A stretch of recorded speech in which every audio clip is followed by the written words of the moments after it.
Halo teman-teman, selamat datang di kelas Node.js ya, di mana di sini kita akan implementasikan case ya menggunakan Node.js plus Redis. Jadi kita buat studi kasus ya untuk caching menggunakan Node.js dan juga Redis. Oke, sebelum kita mulai kita kenalan dulu ya. Nah, jadi nama saya adalah Eko Kurniawan. Jadi saat ini saya kerja sebagai technical architect di salah satu e-commerce terbesar di Indonesia. Nah, saya sendiri sudah kerja lebih dari 15 tahun. Dan biasanya di sela-sela kesibukan saya bekerja, saya juga biasa menyempatkan diri berbagi konten soal programming di website Programmer Zaman Now atau di YouTube channel Programmer Zaman Now. Oke, kalau teman-teman ingin diskusi dengan saya secara langsung, teman-teman bisa kontak saya lewat Telegram atau juga jangan lupa follow sosial medianya Programmer Zaman Now ya. Ada di LinkedIn, Facebook, Instagram, YouTube, Telegram channel, ada juga di TikTok.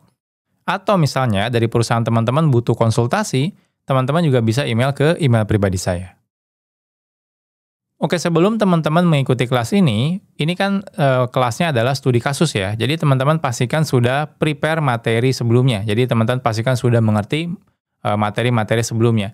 Dari mulai pastikan teman-teman sudah mengikuti kelas Node.js dari Programmer Zaman Now, kelas MySQL, kelas Redis, dan juga kelas K6. Jadi 4 materi ini yang akan kita gunakan di studi kasus ini. Jadi kita akan buat menggunakan Node.js, database-nya adalah MySQL, nanti kita akan cache menggunakan Redis, dan juga kita akan lakukan performance testing ya menggunakan K6.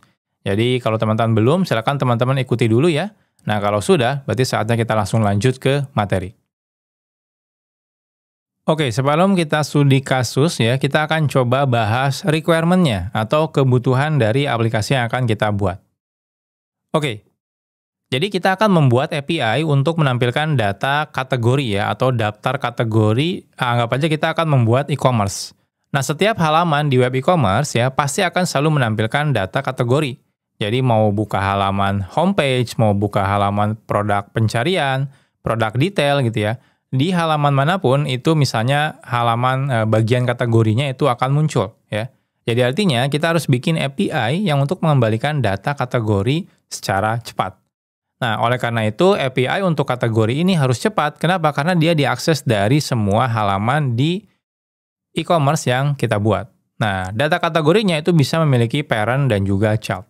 Nah, kurang lebih nanti akan seperti ini misalnya ya, kalau teman-teman lihat di e-commerce, itu di bagian kiri atas misalnya ya, itu biasanya ada kategori. Nah, di sini ini ada parent kategorinya apa. Kalau kita hover ke sini, ini ada kategori child-nya. Nah, ini kan semua halaman ya, teman-teman lihat di halaman homepage, halaman pencarian gitu ya, halaman manapun, itu pasti akan muncul data kategori ini. Dan data kategori ini berarti otomatis harus kencang ya. Kenapa? Karena diakses banyak halaman. Jadi hampir semua halaman itu mengakses. Jadi kalau ini sampai lambat, nanti takutnya halaman kita juga ikutan lambat. Jadi kasusnya sederhana ya, jadi tidak perlu yang kompleks ya. Oke. Nah, di kelas ini ada beberapa pengecualian yang perlu teman-teman perhatikan. Jadi di kelas ini kita itu sebenarnya akan fokus menggunakan Redis ya pada kasus nyata. Jadi ini adalah real implementasi penggunaan Redis di dunia nyata. Nah, oleh karena itu di kelas ini kita tidak akan bahas tentang pembuatan unit test ya, karena takutnya materinya terlalu lama. Nah, walaupun gitu ya, sangat disarankan kalau teman-teman nanti buat aplikasi di dunia nyata itu teman-teman bikin unit testnya. Tapi karena di materi ini kita fokusnya adalah implementasi cache menggunakan Redis, jadi untuk materi unit testnya teman-teman bisa implementasikan sendiri ya. Nah, sebenarnya sih udah saya ajarkan ya di kelas Node.js, jadi teman-teman tinggal ikuti aja. Nah, di sini kita fokusnya adalah ngebahas gimana cara improve performance dari API yang kita buat itu menggunakan Redis. Nah, nanti kita juga akan bahas secara bertahap, jadi tidak langsung dari awal pakai Redis enggak, biar teman-teman ada komparasinya. Jadi di awal kita akan buat API-nya tanpa menggunakan Redis ya. Nah, nanti kita bertahap ubah menggunakan Redis. Nanti kita akan lakukan performance test, kita lihat hasil peningkatannya itu seberapa besar ya impact-nya. Nah, jadi ini adalah pengecualiannya. Jadi kalau teman-teman mau bikin unit test, silakan teman-teman bikin secara mandiri. Oke, sebelum kita mulai coding, kita akan coba setup project terlebih dahulu. Nah, di sini saya akan menggunakan project yang sebelumnya sudah kita praktekkan ya di materi kelas Node.js. Jadi teman-teman tidak perlu setup dari awal lagi. Jadi teman-teman silakan ya gunakan project ini ya, namanya adalah belajar Node.js RESTful API. Jadi kita akan gunakan project ini ya, kita akan tambahkan satu buah API. Namanya untuk nanti adalah get data kategorisnya. Oke, jadi ini saya akan coba code-nya saya clone ya. Nah, teman-teman silakan clone atau teman-teman mau download juga silakan ya. Nah, project ini. Nah, saya akan clone. Nah, saya akan coba di sini git clone. Nah, selanjutnya nanti kita akan coba buka ya. Oke, kita akan buka. Saya akan menggunakan WebStorm. Kalau teman-teman mau menggunakan Visual Studio Code, silakan aja. Saya akan coba buka di sini.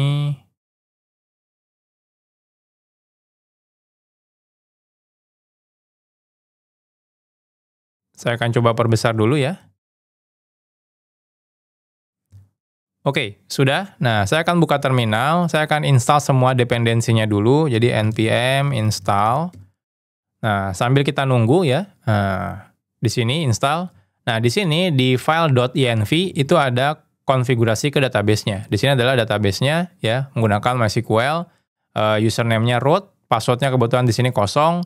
Ini localhost. Nah, ini nama database-nya belajar Node.js RESTful API. Saya akan ganti ya, database-nya belajar Node.js Redis case. Nah, jadi ini perlu kita buat dulu database-nya. Ya, jadi silakan teman-teman buat database yang ini. Oke, saya akan buat dulu ya. Saya akan masuk ke MySQL-nya. Create database.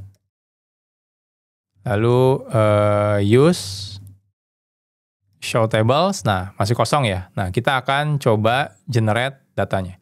Jadi di sini kita akan menggunakan Prisma ya, di mana di sini ada skemanya. Nah, ini skemanya ada lumayan banyak ya. Nggak apa-apa, kita gunakan ini dulu aja. Jadi teman-teman bisa gunakan perintah di sini npx ya, Prisma, generate dulu ya. Nah, kita akan generate kode Prismanya dulu. Oke, selesai. Baru kita akan running database migration-nya. npx Prisma migrate dev. Oke, sudah ya. Nah, kita coba show di sini, show tables. Nah, udah muncul nih semua tabel-tabel yang dibutuhkan si project ini.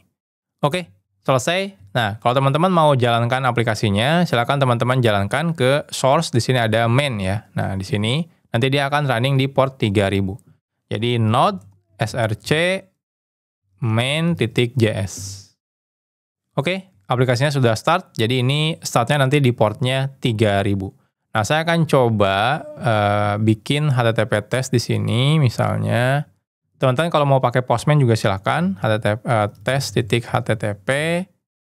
Oh, sudah ada ternyata di sini. Nah, ini saya coba bikin lagi di bagian atas get http localhost 3000 ya. Saya akan coba running. Nah, ini kebetulan unauthorized ya. Nah, tapi artinya sudah jalan. Nah, jadi kita sudah berhasil menjalankan si aplikasi Node.js-nya. Jadi silakan teman-teman setup dulu ya. Di materi selanjutnya kita baru akan bikin API untuk get data kategorisnya. Oke, sekarang kita akan mulai membuat API untuk kategorisnya. Oke, sebelum kita mulai buat API, kita akan buat model di Prismanya terlebih dahulu ya. Jadi di sini kita buat. Saya akan buat di sini model namanya kategori. Nah, lalu kita tambahkan ID, dia tipenya string ya. ID, DB, varchar nanti 100. Lalu nanti kita punya name, ini tipenya string juga. Lalu dia bukan ID ya, dia DB dan varchar langsung. Misalnya ini 255. Oke. Nah, sebenarnya sih cukup 2 aja ya, ID dan name ya. Kecuali teman-teman mau tambahkan yang lain, silakan deskripsi dan lain-lain. Saya tidak akan tambahkan. Nah, lalu kita akan bikin relasi parent dan juga children ya. Nah, di sini parent children-nya ini kan relasinya ke tabel kategori sendiri. Jadi di sini kita bisa langsung ada parent ID-nya. Ini tipenya adalah string tapi dia boleh kosong ya, jadi opsional. Ini DB varchar 100 ya, sama dengan primary key-nya. Oke, selanjutnya kita bikin relasinya. Nah, sebelumnya saya tambahkan dulu map. Nanti nama tabelnya adalah kategoris. Oke, kita buat relasinya di sini. Yang pertama relasinya adalah parent ya. Nah, ini tipenya kategori tapi dia bisa kosong ya. Nah, lalu kita tambahkan relation. Ini namanya parent misalnya. Lalu di sini fields-nya kita pakai yang parent ID dan juga reference-nya ke ID. Nah, lalu kita bikin di sini children, kategori. Nah, ini relation-nya adalah si parent. Oke, udah ya, kita sudah buat ini. Nah, selanjutnya kita akan buat database migration-nya ya. Sebelumnya kita gunakan npx Prisma generate dulu untuk generate semua code-nya. Lalu kita gunakan npx Prisma migrate dev. Oke, kita buat di sini create categories table. Oke, selesai. Kita coba cek di database-nya. Show tables. Nah, sudah ada ya categories, describe, categories. Nah, udah ada nih tabelnya. Oke, sekarang kita lanjut ya implementasi logiknya. Oke, di sini kita masuk ke bagian controller ya. Nah, di sini kita akan bikin satu buah controller baru. Namanya adalah kategori controller. Oke, kita akan ikutin gaya di address misalnya. Nah, yang ini ya contohnya. Saya akan copy. Saya akan paste di sini. Nah, seperti ini ya. Nah, di sini ini sebenarnya kita nggak butuh user, nggak butuh request body, nggak butuh parameter, nggak butuh ya. Jadi ini saya hapus aja sebenarnya. Nah, ini pun ya, saya langsung di sini berarti nanti akan bikin kategori service ya. Nanti kita namanya misalnya find all ya. Nah, kita nggak butuh parameter apapun. Nah, ini kita balikan contohnya langsung JSON-nya misal aja, langsung aja gitu ya. Atau teman-teman mau di wrap dalam data juga silakan aja ya. Nah, seperti ini. Oke. Nah, kategori service-nya kalau kita lihat, ini kan kita harus bikin ya. Contohnya di sini ada service, jadi ini saya akan copy ke bagian atas. Ini nanti kita bikin file namanya adalah kategori service, dan ini adalah kategori service. Nah, cuma kita belum bikin ya. Nah, selanjutnya kita coba bikin dulu. Oke, di bagian service, kita akan bikin di sini kategori service ya. Nah, seperti ini. Nah, gayanya sama ya. Kita bisa lihat di address service. Nah, jadi kita gayanya seperti ini. Jadi kita bikin ya menggunakan const, di sini asing. Nah, kita nggak butuh validasi apapun sebenarnya ya, karena di sini memang tidak ada parameter yang dibutuhkan. Jadi di sini saya akan bisa langsung bikin find all misalnya ya. Asing. Oke, ya. Nanti kita export default yang find all-nya. Nah, seperti ini. Kita cek. Nah, ini udah nggak error ya. Nah, ini di bawah juga jangan lupa export default. Oh, ini bukan create. Ini kita ganti find all. Ini adalah find all. Nah, oke. Selanjutnya di sini kita akan coba implementasikan. Jadi logic pertama adalah kita query semua parent ya. Lalu iterasi semua parent tambahkan children-nya ya. Nah, seperti ini. Oke, jadi kita akan ambil dulu parents sama dengan await Prisma client ya. Lalu kita kategori find many ya. Ini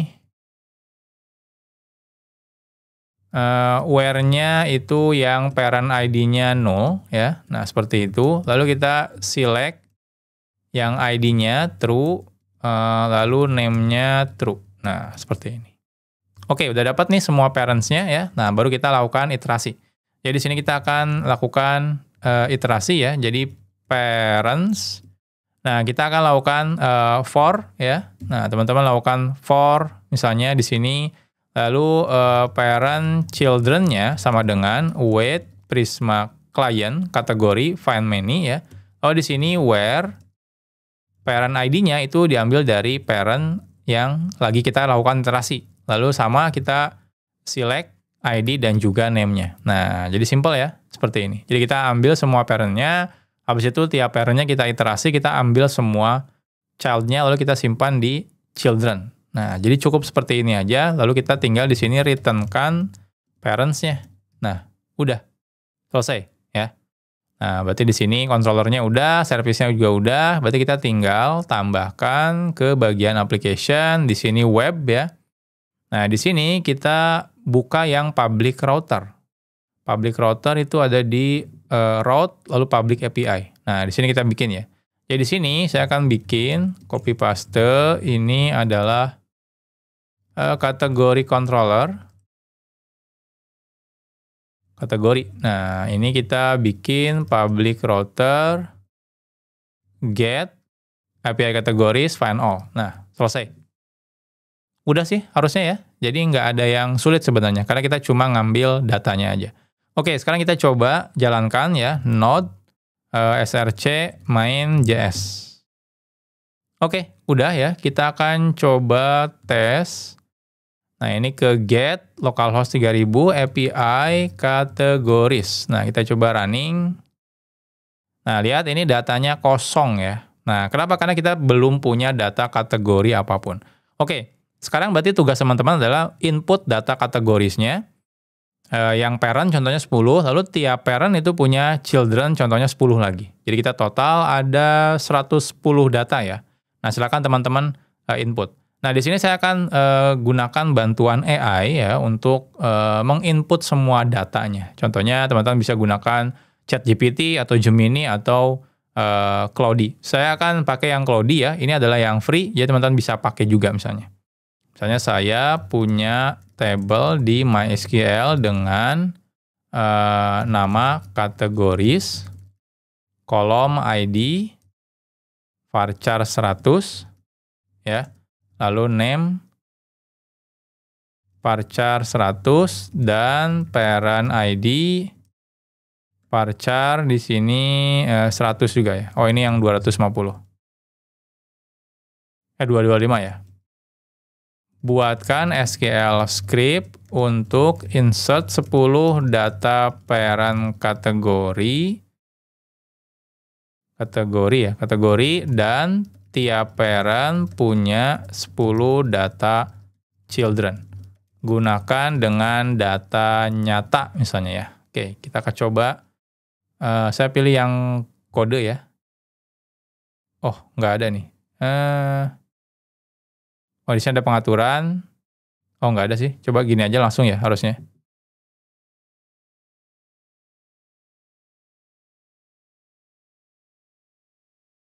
Nah, udah otomatis nih.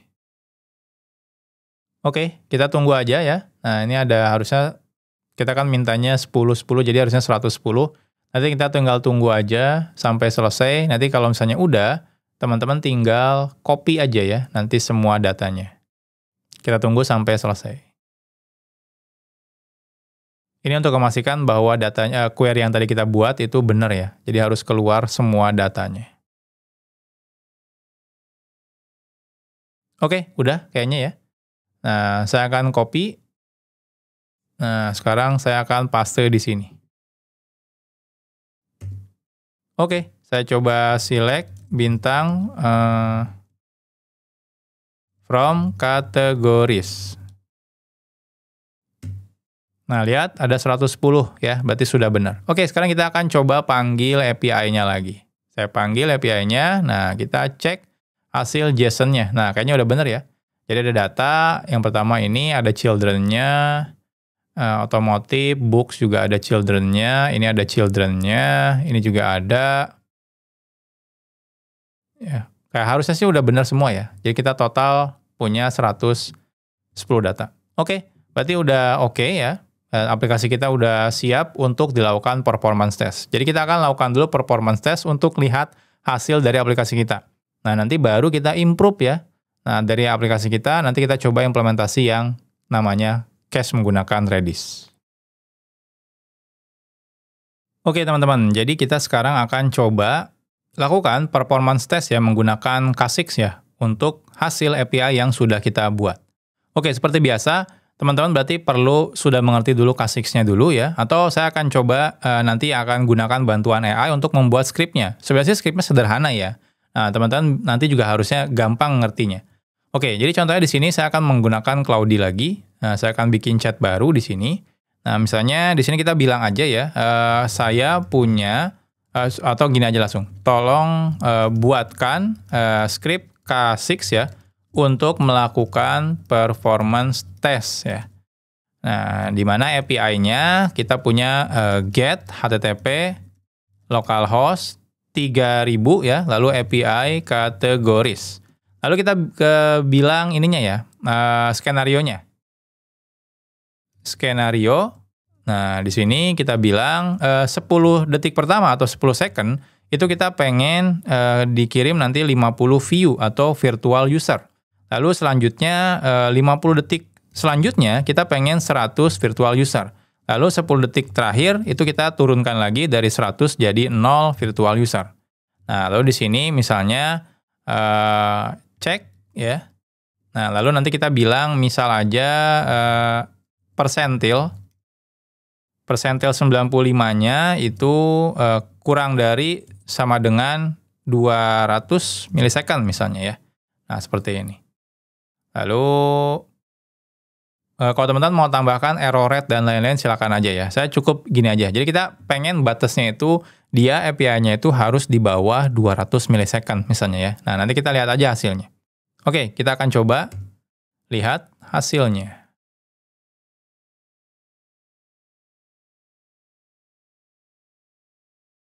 Nah, lihat. Sebenarnya sih kodenya nggak ada yang aneh ya, karena lumayan simple ya. Nah, di sini. Nah, kita lihat di sini ya. Jadi di sini dibilang stage ya. Jadi stage itu skenario-nya ya. Jadi pertama durasi 10 detik, itu targetnya 50 virtual user, lalu 50 detik selanjutnya itu 100, lalu 10 detik terakhir baru dia turun lagi ke 0. Nah, di sini persentil 95-nya harus di bawah 200 milisecond. Ini sebenarnya bisa dimodifikasi ya, request failed-nya harus di bawah 0,05 misalnya, error rate-nya harus di bawah 0,05. Ini teman-teman tinggal otak-atik aja. Nah, di sini kita manggil ke API kategoris ya, dan responsnya pastikan tidak sama dengan 200. Kalau error ya, ini kalau error kita tambahkan ke sini, contohnya, lalu dicek harus 200 misalnya, respon time-nya harus berapa, dan lain-lain. Oke. Nah, di sini kalau teman-teman mau tambahkan strip, silakan. Saya nggak mau ya, saya pengen pokoknya tes aja secepatnya gitu ya. Jadi pengen tahu hasilnya. Oke, saya akan copy. Berarti saya akan buat di aplikasi saya, di bagian paling luar di sini ya. Itu saya akan bikin satu buah JavaScript namanya script. Nah, saya paste di sini. Nah, jadi ini kodenya ya. Nah, selesai. Jadi sekarang saya akan coba jalankan. Ini pastikan teman-teman aplikasinya sudah menyala ya. Nah, saya akan coba jalankan menggunakan K6. Jadi caranya K6 ya. Lalu kita run, lalu script.js. Nah, kita lihat hasilnya.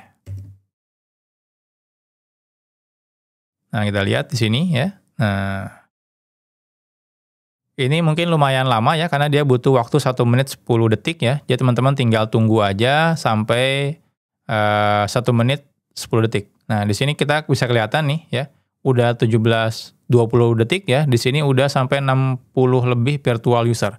Dia akan naik terus sampai 1 menit, itu targetnya 100 virtual user. Nanti setelah 1 menit, 10 detik selanjutnya kita turunkan ke 0 virtual user. Nah, lihat ini sudah 50, hampir 60 ribu ya request. Nah, ini lumayan juga, kita cek, tungguin lagi ya. Udah 70 ribu request yang masuk. Nah, teman-teman bisa lihat di log aplikasinya ini. Nah, lihat banyak ya log ya, query-query terus. Berarti ini memang API-nya lagi di-hit sama si K6. Nah, udah masuk 100 ribu ya. Jadi harapannya udah lewat dari 100 ribu. Tapi jangan bersenang hati dulu. Kita lihat dulu nanti hasil report akhirnya. Nah, oke ya. Kita akan cek di sini errors-nya 0%, berarti udah oke ya. Nah, di sini lihat. Statusnya nggak ada yang problem, berarti sudah oke semua. Nah, saya akan coba copy ya hasil lognya. Nah, kita akan rangkum menggunakan kode yang tadi di sini. Nah, kita akan coba di sini teman-teman tinggal ini ya. Saya sudah melakukan tes ya.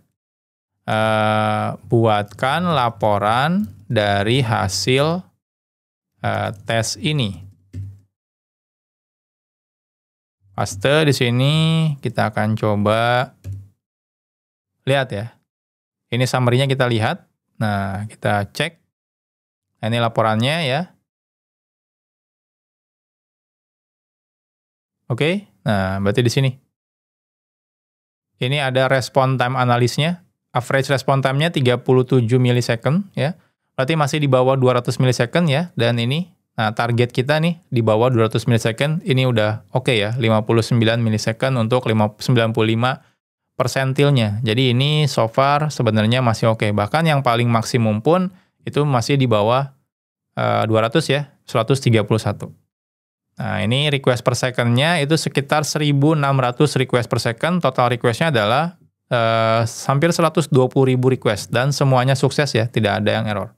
Nah, ini total data transfernya itu sekitar 625 mega ya, atau 9 mega per second. Nah, ini hasilnya. Jadi pas ya semuanya. Nah, walaupun misalnya sebenarnya sih hasil dari API ini tanpa kita menambahkan Redis itu udah oke, tapi misalnya kita masih kurang puas, kita pengen improve lagi ya API-nya. Nah, jadi kita sekarang punya komparasi nih hasil awalnya. Nah, jangan sampai nanti teman-teman pas implementasi performance tuning misalnya ya, nah ternyata malah makin lambat. Nah, jadi makanya di awal teman-teman harus pastikan tes dulu, dapat hasilnya, baru nanti kita lakukan pengetesan selanjutnya. Kalau teman-teman misalnya tadi perhatikan saat kita bikin query ke database, itu sebenarnya ada masalah. Teman-teman yang sadar ada masalah, itu berarti bagus ya, teman-teman sudah aware tentang masalah N+1 query. Buat teman-teman yang tidak sadar ya, sebenarnya kita punya masalah, nah saya akan jelaskan di sini. Jadi tahapan sebelum kita implementasikan Redis, kita akan coba perbaiki dulu masalah N+1 query yang sebelumnya kita lakukan. Oke, saya akan coba stop aplikasinya dulu ya, ini saya stop ya. Nah, saya akan ini dulu ya, close dulu untuk nanti biar teman-teman lihat perbedaannya ya. Jadi saya akan coba buka terminal baru di sini, saya akan coba perbesar ya. Nah, saya akan coba running node src main.js. Oke, udah ya. Nah, sekarang saya akan coba lakukan pemanggilan yang tadi ya, yang API kategoris. Saya coba panggil. Nah, ini sukses. Nah, kita akan cek lognya. Kalau teman-teman perhatikan, ini lognya mungkin teman-teman berpikir, loh kok banyak banget query yang kita lakukan. Ya. Nah, kita lihat di sini, query-nya ada berapa ya? Di sini, select. Saya akan cari select deh. Select. Nah, kalau teman-teman perhatikan, di sini itu select-nya itu ada 11. Artinya kita 11 kali melakukan query. Pertanyaannya, kenapa 11 kali? 11 kali itu karena query yang pertama itu query parent-nya.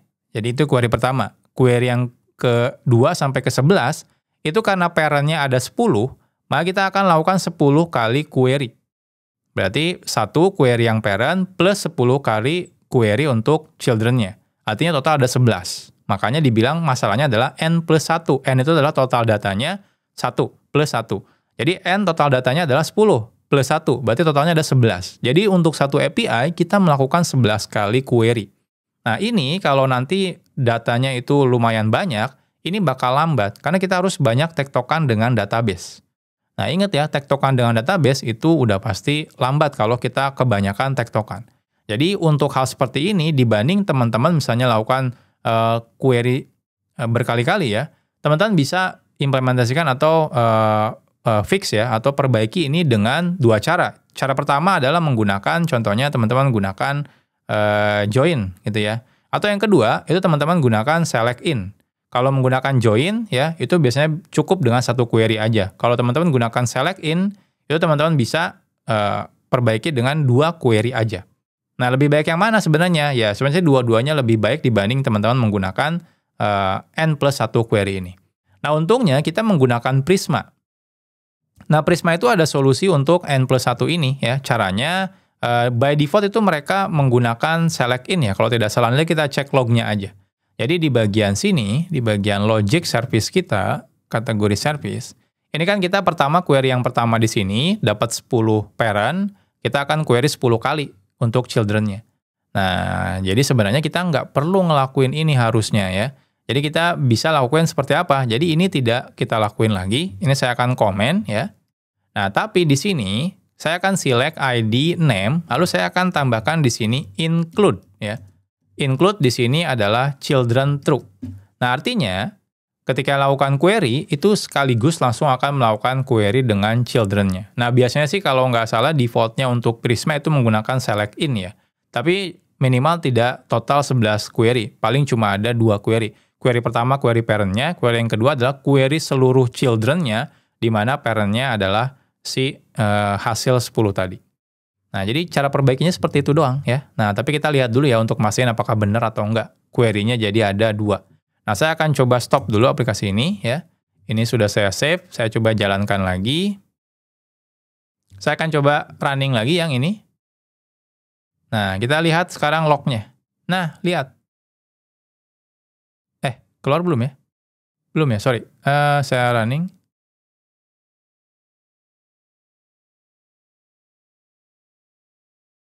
Oh, ini nggak bisa ya? Kita harus pilih antara include atau juga select. Oke, sorry. Di sini harusnya ya. Nah, ini children, maksudnya true. Nah, seperti ini. Kalau include itu, kita pilih salah satunya, mau include atau select. Nah, children, true. Oke, saya akan coba stop lagi. Ini kayak tadi error, saya coba running lagi. Oke, saya coba run lagi yang ini. Oke, kayaknya udah masuk semua ya, query-nya, datanya. Kita cek berapa query yang dibikin. Nah, lihat. Harusnya lebih singkat ya. Saya akan coba cari di sini. Ya, ini select pertama ya. Nah, lihat. Select pertama ini adalah parent-nya. Nah, select yang kedua di sini, ya, itu dia akan ngambil semua children-nya. Nah, tapi di sini kita lihat parent ID, ya, in. Nah, ini adalah hasil parent-nya. Kebetulan ada 10, jadi tanda tanyanya kalau nggak salah itu harusnya ada 10 juga ya. Nah, teman-teman bisa hitung lah. Nah, jadi artinya apa? Artinya cuma ada 2 query. Bayangkan ya, jadi lebih singkat. Bayangkan kalau teman-teman parent-nya ada 20, tadinya 21 query, kita jadi totalnya cuma 2 query aja. Jadi ini bakal lebih, harusnya ya, secara kelihatannya ya, secara sekilas, harusnya akan lebih cepat dibanding yang tadi. Nah, tapi kita nggak bisa bilang lebih cepat. Kita harus melakukan pembuktian menggunakan performance test di materi selanjutnya. Oke, untuk membuktikan apakah sekarang lebih optimal dan lebih baik dibanding yang versi sebelumnya, nah kita akan lakukan performance test yang kedua ya.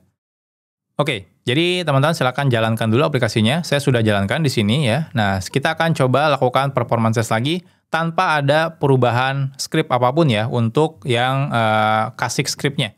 Jadi ini murni menggunakan kode yang sebelumnya. Oke, jadi kita akan coba langsung ya, Kasix run. Lalu di sini script.js. Kita lihat hasilnya. Oke, kita akan coba cek ya. Nah, kita lihat. Ini kita cek ya di lognya, lihat sudah muncul. Nah, kita akan lihat. Harusnya lebih kencang ya, karena baru 15 detik dia sudah 60.000. Yang tadi aja total 1 menit 10 detik itu hanya 100 berapa? 100.000 berapa? Nah, sekarang baru sampai setengahnya, ya, belum setengahnya itu sudah sampai 100.000. Nah, lihat kan perbedaannya kan? Nah, jadi sebenarnya sebelum teman-teman implementasi caching pun gitu ya, contohnya, itu kita sudah dapat performa yang bagus ya, dengan cara kita memperbaiki N+1 query ya. Nah, kita lihat, ini kayaknya tembus 200.000 harusnya ya, request. Nah, kayaknya udah tembus ya. Ya, udah tembus ya. Mungkin tembus, apakah tembus 300.000 kita nggak tahu, kita cek aja. 250 mungkin tembus ya. Nah ya, 250 tembus, tapi sekarang udah turun ya si ininya, virtual usernya. Nah ini ya hampir 300.000. Nah 295.000 total request. Nah tapi jangan bersenang-senang dulu ya, kita akan lihat dulu apakah ada error atau enggak. Saya akan copy hasil lognya. Nah kita akan coba compare dengan yang sebelumnya. Oke. Nah, jadi misal saja di kode API sebelumnya terdapat problem N+1 query. Nah, akhirnya saya perbaiki menggunakan in query ya. Dan sekarang hasil dari Kasix-nya adalah sebagai berikut.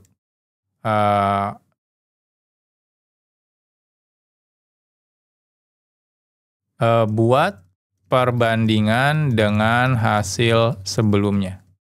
Buat laporan ya, biar ini ya. Ups, nah ini kenapa error? Buat laporan perbandingan dengan hasil sebelumnya. Oke, saya akan paste.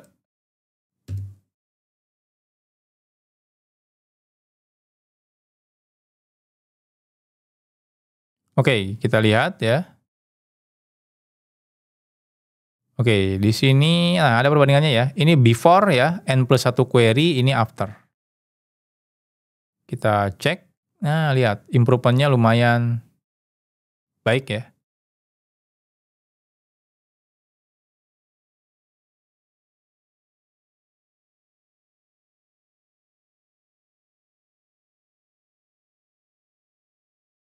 Oke, saya akan lihat ke atas lagi aja langsung. Nah, kita lihat di sini ya, ini before perbandingan hasil utamanya, before-nya ya. Jadi throughput-nya itu tadinya per detiknya itu 1.700-an anggaplah aja. Nah, ini sekarang 4.200. Jadi 2 kali lipat lebih ya. Nah, ini kelihatan nih. Improvement-nya itu plus 2.500. Jadi kenaikannya 140% ya. Nah, lalu ini total request-nya tadinya 120.000.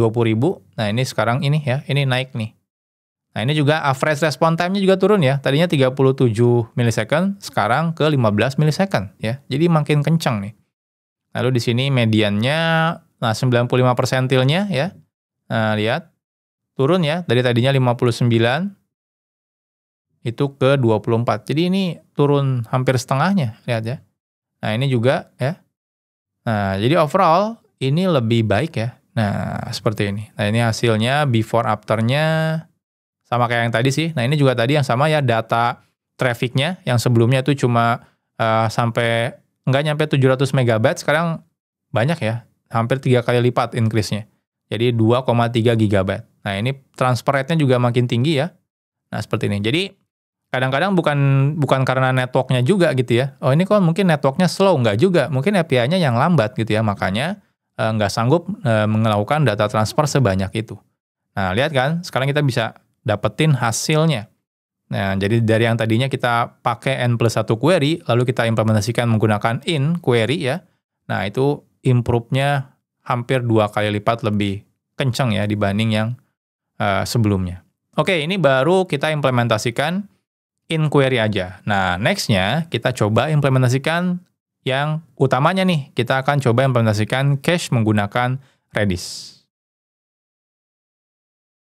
Oke, jadi sekarang kita akan implementasikan cache-nya. Jadi ini adalah materi intinya ya. Nah, tapi sengaja saya bahas dari yang pertama kita menggunakan nQuery, habis itu N+1 maksudnya ya. Habis itu kita bahas tentang inQuery, lalu kita sekarang bahas tentang cache. Itu agar teman-teman punya perbandingan nanti ya. Jadi saat kita bilang kalau ini lebih cepat, kita kan perlu punya perbandingan. Kira-kira lebih cepatnya improve-nya berapa persen ya. Nah, karena kalau kita tidak punya perbandingan, kita nanti bingung ini improve-nya berapa persen. Oke, jadi kita akan mulai implementasikan untuk cache-nya. Nah, di sini saya akan menggunakan library-nya adalah IO Redis ya. Ya, teman-teman silakan install dulu menggunakan perintah npm install IO Redis. Oke, kita akan coba install dulu. Saya akan stop dulu aplikasinya. npm install IO Redis.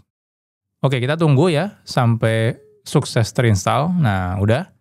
Nah, kita lihat di package.json-nya, sekarang sudah ada IO Redis yang sudah saya install. Oke, berarti sekarang kita tinggal implementasikan.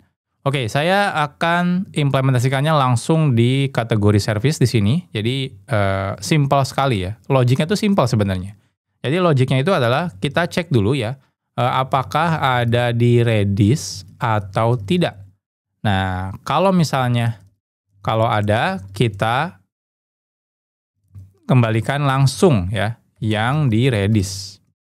Nah, kalau nggak ada, ya, berarti kita akan query ke database, lalu simpan di Redis. Nah, seperti ini. Nah, tapi teman-teman perlu diingat ya, saat kita menyimpan ke Redis, itu berarti kan ketika kita melakukan perubahan di database, itu berarti perubahannya tidak akan langsung kelihatan di Redis. Nah, biasanya kalau di Redis ini, teman-teman akan tambahkan waktunya ya, expire-nya. Jadi misalnya kita set expire-nya misal aja 1 jam. Jadi ketika teman-teman lakukan perubahan, maksimal 1 jam nanti baru berubah. Karena data di Redis-nya itu hilangnya 1 jam. Nah, ini sebenarnya karena kita kasusnya adalah data kategori itu jarang sekali berubah. Kalaupun ada yang berubah, mungkin kalau memang ada kategori baru gitu ya. Dan itu tidak mungkin tiap hari ada kategori baru gitu ya. Paling mungkin ketika ada fitur baru, teman-teman mau jualan kategori baru kita tambahkan. Dan rata-rata memang jarang. Jadi di sini misal saja, saya akan simpan selama anggap aja 1 jam. Ya. Nah, teman-teman bebas sebenarnya ya. Mau simpan berapa lama. Oke, jadi di sini misal saya akan bikin dulu Redis ya. Sama dengan new Redis client ya. New Redis. Nah, seperti ini. Nah, tapi di sini saya perlu setting hostnya. Ini contohnya ke localhost, saya hardcode dulu aja ya. Nah, teman-teman nanti tinggal setting ya. Kira-kira nanti DB-nya itu nomor 0 misalnya. Nah, seperti ini. Jadi saya sudah bikin Redis di sini. Nah, kita akan cek dulu ya. Jadi kita gunakan await redis.get ya. Nah, di sini nama key-nya apa? Bebas. Contohnya di sini saya pakai nama key-nya adalah kategoris ya. Nah, saya akan coba cek dulu di Redis. Oh ya, teman-teman harus masuk dulu ke Redis. Saya akan coba keluar. Saya akan coba Redis CLI. Get kategoris. Ini nil ya, berarti masih kosong, belum ada datanya. Nah, jadi kita cek ya. Ini adalah JSON-nya ya. Sama dengan ya, kita ambil dari Redis. Nah, ini kita nanti masukkan ke dalam Redis-nya itu dalam bentuk string ya. Jadi JSON dalam bentuk string. Jadi kita akan cek kalau ya ada ya JSON-nya. Nah, kita akan returnkan JSON parse si JSON tadi. Nah, gimana kalau nggak ada? Kalau nggak ada berarti ya udah logic ke bawahnya itu dieksekusi. Jadi ini logic yang tadi ya. Nah, ini kalau ada kita kembalikan berarti ya. Nah, kalau tidak ada, ya berarti query seperti biasa. Kita query parents-nya menggunakan query in. Nah, di sini kita simpan ke Redis. Jadi sebelum kita kembalikan di bagian paling bawah, kita simpan ke Redis. Jadi simpannya gimana? Ya simple ya, await Redis set. Contohnya di sini.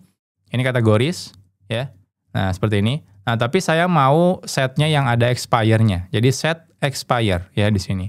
Jadi set expire, key-nya apa, lalu berapa lama. Nah, kebetulan ini dalam bentuk second ya. Jadi karena dalam bentuk second, contohnya 60 detik ya, dikali 60, berarti ini 1 jam misalnya, seperti ini. Nah, ya teman-teman kalau mau seperti ini silakan. Mau 1 jam, mau berapa lama juga silakan aja ya. Nah, jadi kita udah selesai, set expire, ini key-nya, ini second-nya, dan ini adalah value-nya. Ya, kebetulan kita dalam bentuk JSON stringify si parents-nya. Udah. Jadi simple ya. Jadi nggak ada yang aneh-aneh juga sebenarnya. Oke, kita akan coba. Jadi simple banget untuk nambahin caching di tempat teman-teman. Tapi pastikan ini harus ada expire-nya ya. Walaupun expire-nya lama, agar apa? Agar jangan sampai datanya nggak hilang-hilang di Redis gitu ya. Nah, itu bahaya. Jadi ketika nanti database-nya sudah berubah, misalnya kategorinya di Redis-nya itu belum hilang. Jadi kita selalu kembalikan data yang ada di Redis. Oke, udah. Saya akan coba running lagi, npm node src main.js. Jadi request pertama itu harusnya dia akan query ke database, lalu kita simpan ke Redis. Request kedua harusnya dia tidak akan pernah query lagi ke database. Oke, untuk memastikan kita coba tes. Oke, kita akan coba perbesar di sini. Saya akan coba running ya, yang get kategoris. Sukses, kita cek di lognya. Nah, muncul ya. Dia nge-log ya. Nah, ini nggak bisa saya enter. Jadi saya nggak tahu bedanya di mana. Tapi intinya kita tahu lah, 1, 2, 3, ada 4 ya. Ada 4 info. Nah, kita coba lagi running. Pastikan dia harusnya dari Redis.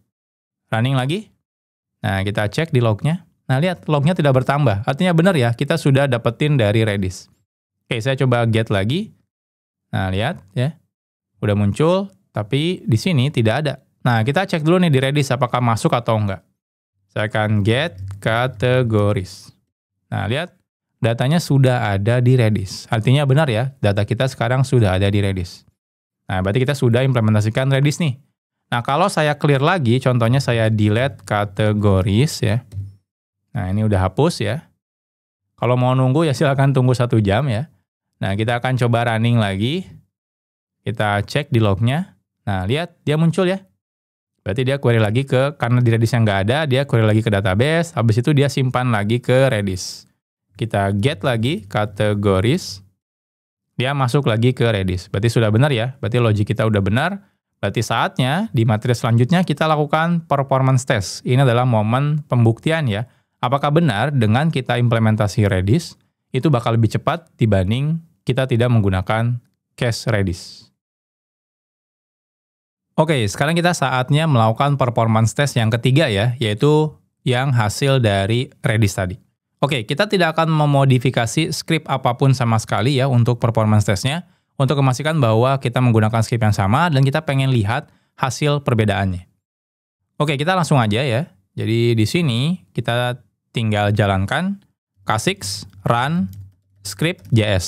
Jadi tidak ada perubahan script apapun. Kita coba running, kita lihat hasilnya. Oke, kita akan lihat hasilnya. Ini baru 10 detik ya. 10 detik udah 80.000 request. 12 detik udah 100.000. Kayaknya sih kelihatannya bakal lebih kenceng dari yang tadi ya. Nah, lihat aja nih. Udah 200.000 ya. Baru 20 detikan. Kayaknya nyampe 300.000 bentar lagi ya. Karena virtual usernya makin lama makin naik ya. Nah, benar ya. 300.000 sekarang. Tadi itu yang terakhir kita cek mentoknya di berapa ya? Yang terakhir throughput-nya, total request-nya itu di 300.000 ya. Nah, kita cek yang ini. Ini udah hampir 500.000 ya. Kita lihat. 500.000 lewat. Apakah dia mencapai 600.000? Yap, hampir 600.000. Ini turun gara-gara virtual user-nya turun ya ke 0. Kita akan coba copy ya. Nah, sekarang kita lihat hasilnya. Kita compare nih. Nah, sekarang saya implementasikan Redis untuk melakukan cache data API kategoris. Dan sekarang ini adalah hasil dari K6. Oke, kita lihat hasilnya.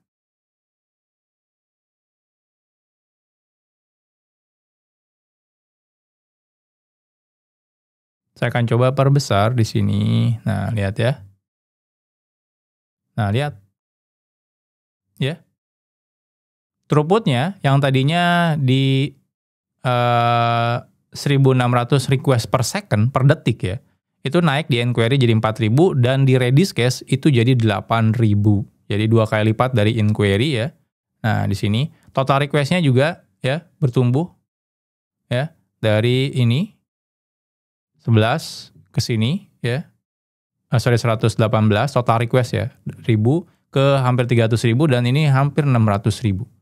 Dan respon time-nya rata-ratanya turun ya. Turun jauh nih dari 37 ke 15 turun ke 7 milisecond. Ini juga sama tadi 39 ke 15 ke 7 milisecond. Nah, dari 59 ya ke 24 ini turun lagi ke 11. Ini juga sama, ini turun lagi. Dan ini ya, jadi 1 digit doang nih, 1 digit ya. Nah, ini juga sama nih. Ya, max-nya turun. Jadi maksimal tuh nggak ada yang paling tinggi tuh cuma 35 milisecond ya. Nah, jadi jauh banget nih perubahannya. Nah, jadi kita bisa punya bukti sekarang ya, kalau implementasi Redis case, itu memang hasilnya lebih banyak throughput-nya ya, secara request-nya lebih banyak diterimanya. Habis itu juga responsnya lebih cepat gitu ya, request per second-nya juga lebih cepat. Nah, jadi ini hasilnya ya. Nah, saya pengen tahu nih berapa apa ya, saya pengen hitung ini deh. 95 persentil ya, 95 persentil. Coba hitung improvement dalam persen ya. 95 persentil dari hasil 1 ke hasil 3.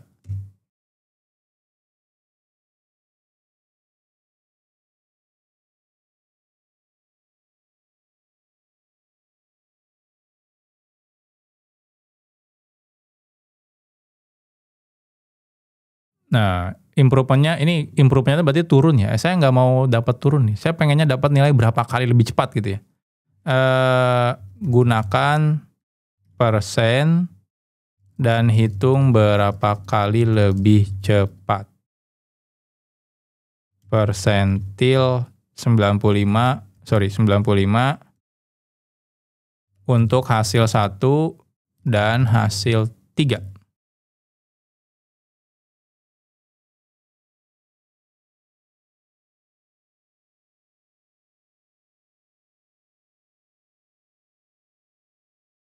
Nah ini ya, speed factor harusnya nih.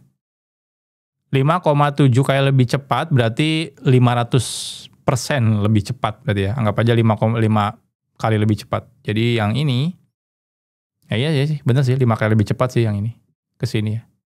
Nah, jadi dengan kita implementasi Redis ya, dari yang tadinya N+1 query ke Redis itu 5 kali lebih cepat. Nah, jadi seperti ini ya kalau teman-teman. Nah, ini sebenarnya ada beberapa hal yang bisa teman-teman utilize lagi sebenarnya. Contoh yang paling simpel itu di kode program teman-teman, misalnya di bagian sini. Nah, ini kan sebenarnya ini mahal juga nih konversi ke JSON ya. Jadi dari dari apa? Dari si Redis-nya kan string, dikonversi ke JSON itu kalau nggak salah ini mahal juga nih. Kalau mau sih teman-teman langsung balikan dalam bentuk string. Jadi nanti di controllernya itu langsung balikan dalam bentuk string JSON. Nah itu harusnya bakal lebih kencang juga. Tapi dengan kita menggunakan parse juga ini, parsing data JSON terus-terusan ya tiap request, tetap hasilnya tetap kencang juga. Nah jadi seperti ini ya untuk hasil dari performance yang ketiga. Jadi kita bisa punya bukti nih bahwa implementasi cache di Redis itu bakal lebih cepat ya, 5 kali lebih cepat. Ya, atau 500% lebih cepat dibanding tidak menggunakan Redis. Oke teman-teman, jadi selesai sudah ya materi tentang implementasi cache ya menggunakan Redis di project Node.js. Nah, di kelas ini memang saya spesial ya buatkan untuk materi-materi real implementasi ya. Jadi di dunia nyata gimana implementasi Redis di Node.js. Sebenarnya banyak sekali ya. Salah satu yang pertama yang akan kita buat yang tadi itu adalah cache. Jadi next-nya kita coba akan buat implementasi-implementasi lainnya. Ada banyak yang bisa kita manfaatkan teknologi Redis ini. Jadi selain untuk cache itu sebenarnya masih banyak yang lainnya yang akan kita bahas di kelas Node.js dan Redis ini. Oke, dari sini teman-teman sekarang udah bisa mulai kebayang ya kenapa kok Redis populer sekali ya, terutama di perusahaan-perusahaan besar dan mereka biasanya menggunakan Redis sebagai ya semacam obat ya. Obat ketika performa aplikasinya sudah mulai kurang baik, maka menggunakan Redis untuk boost performance dari si aplikasinya. Jadi ini benar-benar semacam semacam obat yang bisa kita gunakan agar performa aplikasi kita dapat lebih baik ya dibanding kita harus misalnya teman-teman sudah mentok di tuning query-nya gitu ya. Kayak tadi kan kita sudah tuning query-nya menggunakan select in gitu ya. Atau teman-teman nanti bisa gunakan join misalnya. Nah, tapi hasilnya misalnya belum puas ya. Nah, teman-teman bisa coba implementasikan Redis. Oke, kalau teman-teman ada kritik atau saran atau pertanyaan, teman-teman bisa masukkan di kolom komentar atau kita bisa diskusi di Discord-nya Programmer Zaman Now. Nah, nanti kita ketemu lagi di materi-materi Node.js dan Redis selanjutnya. Salam Programmer Zaman Now. Bye-bye.